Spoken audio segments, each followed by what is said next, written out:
ख्वातीन और हज़रात, आज की सबसे बड़ी खबर DGISPR का इंटरव्यू, जिसमें वो कहते हैं कि फील्ड मार्शल साहब का सदर बनने का कोई प्लान नहीं है, कोई इरादा नहीं है। खबरें बेबुनियाद हैं, ये खबरें काफ़ी वक्त से गर्दिश कर रही हैं, लेकिन गर्दिश कर रही हैं। बहुत सारे लोग ये कह रहे हैं कि 27वीं तरमीम से कोई सदारती निज़ाम लाने की बातें हो रही हैं। सारी गॉसिप्स हैं, सारी रूमर्स हैं, कयास आ रही हैं, इन्हें कहा जाए तो गलत ना होगा, जिनकी तरदीद आज हमारे DGISPR जनरल अहमद शरीफ साहब ने अपने इंटरव्यू में कर दिया। आज के प्रोग्राम में हम इसके ऊपर गुफ्तगू करेंगे, जानने की कोशिश करेंगे कि वो कौन लोग हैं जो ये अफवाहें फैला रहे हैं, क्या उनके टारगेट्स हैं, क्यों ये अफवाहें फैलाई जाती हैं, उसे क्या हासिल करते हैं वो, और हमारे ISPR के DG साहब ने जो पैगाम दिया है, इससे क्या ये अफवाहें ख़त्म हो जाएंगी। आज के प्रोग्राम में इस पर बात करेंगे। साथ साथ एक और इम्पॉर्टेंट इशू जो मैं आज डिस्कस करना चाहता हूँ पाकिस्तान का, जिसे उठाया है आज हमारे वफाकी वज़ीर दिफा ख्वाजा आसिफ साहब ने।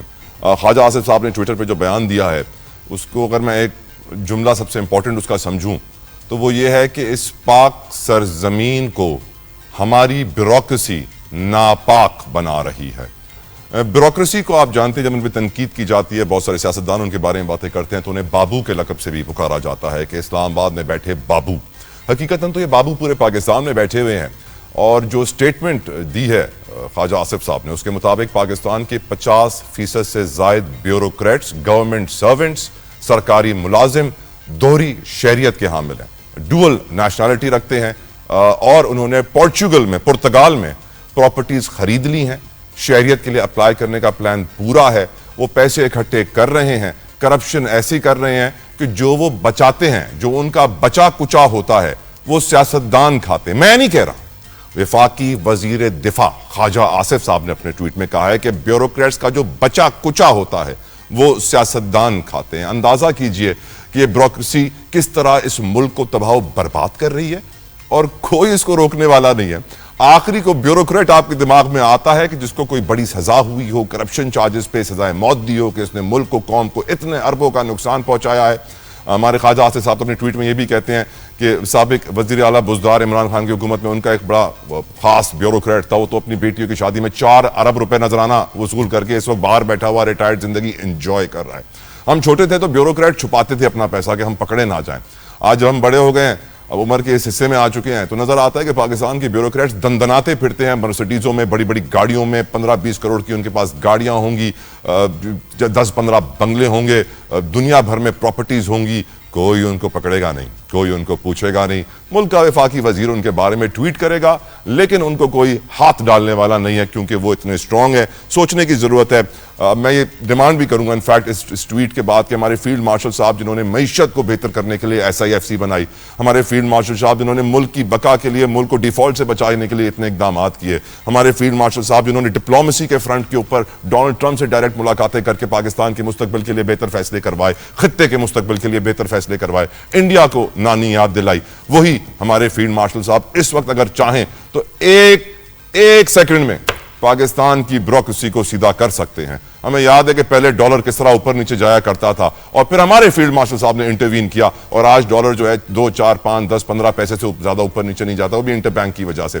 मैं ये रिक्वेस्ट करूंगा, उम्मीद करूंगा, दुआ करूंगा, अपील करूंगा सिपा सालार से कि वो पाकिस्तान की ब्यूरोक्रेसी को लगाम डालें, और ये जो हजारों अरब का टीका हर साल ये ब्यूरोक्रेसी चोरी करके पाकिस्तानियों के टैक्स पेयर का पैसा लेकर बाहर चले जाते हैं, पोर्चुगल और दुनिया भर में, दुबई में प्रॉपर्टीज खरीदते हैं, उनको पकड़ें, कोई उनको सजाए इबरत बनाए, निशाने इबरत बनाए, इनको ऐसी सजा दें कि लोग याद रखेंगे, ऐसा ना हो कि हम ये चोरी करें और उस तरह हमारा भी हाल हो जाए। खुदारा खुदारा खुदारा, क्योंकि हमारी असेंबली जो काम कर रही है वो भी हैरत अंगेज है, अनबिलीवेबल है। आज बिल पास हो गया है सेनेट के बाद, नेशनल असेंबली से भी।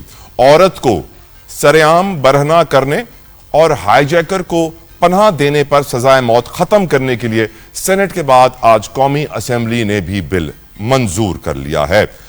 ये बिल पेश किया गया JUI की रुकन आलिया कामरान की जानिब से, और इसके अंदर कौमी असेंबली ने फौजदारी कवानीन में तरमीम मंजूर कर ली है, और आलिया कामरान की तहरीक की हिमायत में वोट दे दिया हुकूमती अरकान ने, और फिर डिप्टी स्पीकर की जानिब से भी हैरत का इशारा दिया गया, और उन्होंने दोबारा ऐवान में वोटिंग कराई। सोचिए कि दोबारा वोटिंग करवाई गई कि शायद कोई गलती हो गई हो, शायद कोई मिस्टेक हो गई हो, लेट्स रीचेक एवरीथिंग। मालूम पड़ा नहीं, कोई गलती नहीं हुई है। यहां तक कि हमारे जो वजीर साहब थे, वजीर कानून साहब, उस वक्त वो हक्का बक्का रह गए। अंदाजा कीजिए, इस्लामी जमहूरिया पाकिस्तान में इस तरह के गुनाहों की सजा तो سزائے موت ہی بننی چاہیے تھی، لیکن آج ہماری قومی اسمبلی نے یہ سزا ختم کر دی ہے، سزائے موت اب نہیں رہی ہے۔ اس کے اوپر بھی ہم بات کریں گے آج کے پروگرام میں۔ وداؤٹ اینی فردر ڈیلے اپنے مہمانوں کا تعارف کرنا چاہوں گا۔ سیدہ شیلا رضا صاحبہ کو فرام پاکستان پیپلز پارٹی، کسی تعارف کی محتاج نہیں ہے، بہت مشکور ہوں میڈم آپ کے وقت کے لیے، شکریہ۔ عائشہ بانو صاحبہ فرام پاکستان تحریک انصاف، عائشہ صاحبہ thank you so very much for your time. Ali Gohar Baloch صاحب ہمیشہ اپنا وقت دیتے ہیں، میں بہت مشکور ہوں بلوچ صاحب آپ کے وقت کے لیے، جزاک اللہ خیر۔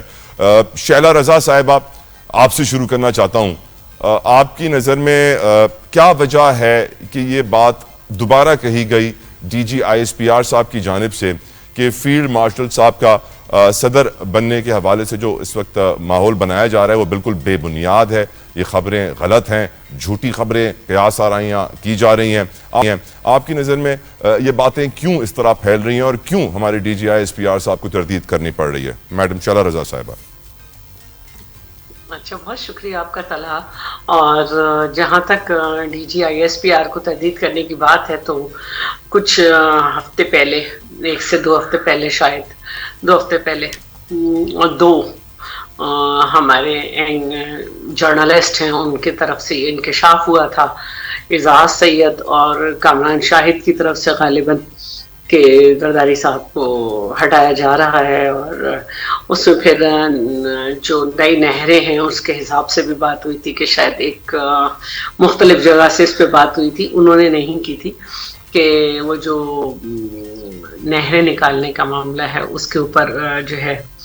تو اب صورتحال یہ ہے کہ صدر جو ہے، اگر نہروں والا بھی معاملہ ہوتا تو صدر تو اس میں کچھ نہیں کر سکتے نا، ایک اپنی رائے دے سکتے ہیں، اور پنجاب کے صوبے میں یہ نہریں نکالی جانی تھیں اور پنجاب کی کیبنٹ میں بھی یہ معاملہ نہیں آیا تھا، تو آئی تھنک یہ بحث تو بے معنی ہو گئی۔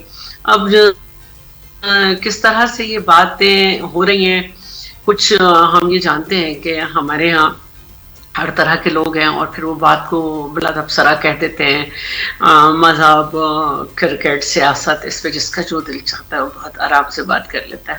تو یہ ایک بات ٹاک آف دا ٹاؤن بنی اور فائنلی اس کی تردید کرنی پڑی، کیونکہ اس وقت جو صورتحال ہے اور ملک میں جو ڈیموکریسی ہے اس کی وجہ سے انٹرنیشنلی جو ایج مل رہی ہے طرح سے نہیں رہا تو پریشانی ہوگی۔ تو ٹھیک ہے، اچھی بات ہے کہ انہوں نے تردید کر دی، لیکن ایسے ضرورت نہیں تھی۔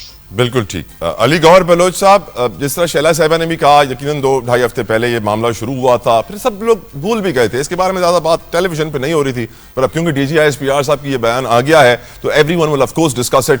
آپ کی نظر میں why was it important at this hour کہ یہ اسٹیٹمنٹ جاری کی جائے؟ سر بسم اللہ الرحمن الرحیم۔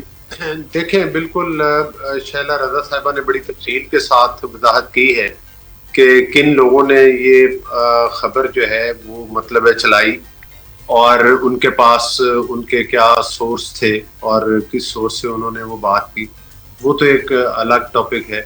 لیکن میں سمجھتا ہوں کہ آئی ایس پی آر کی طرف سے جو تردید آئی ہے، ظاہر ہے یہ ان کا ادارہ ہے اور اس میں ہمارے جو آرمی چیف ہیں فیلڈ مارشل عاصم صاحب، ان کا چونکہ نام آیا تھا، تو میں سمجھتا ہوں کہ اس حوالے سے انہوں نے بھی وضاحت کر دی، اور ایک سیاسی کارکن کی حیثیت سے میں تو یہ سمجھتا ہوں کہ انہوں نے اچھا کیا، وضاحت کر دی۔ ظاہر ہے کہ وہ جس وثوق کے ساتھ یہ باتیں کی جا رہی تھی اور جس طرح سے یہ ڈس انفارمیشن پھیلائی جا رہی تھی، اور میں نے ابھی بھی اکا دکا جگہ پر مختلف ٹی وی چینل پر اور مختلف جو سوشل میڈیا پہ بھی لوگ ہوتے ہیں ان میں بھی ابھی بھی لوگ اس بات پہ تبصرہ کرتے تھے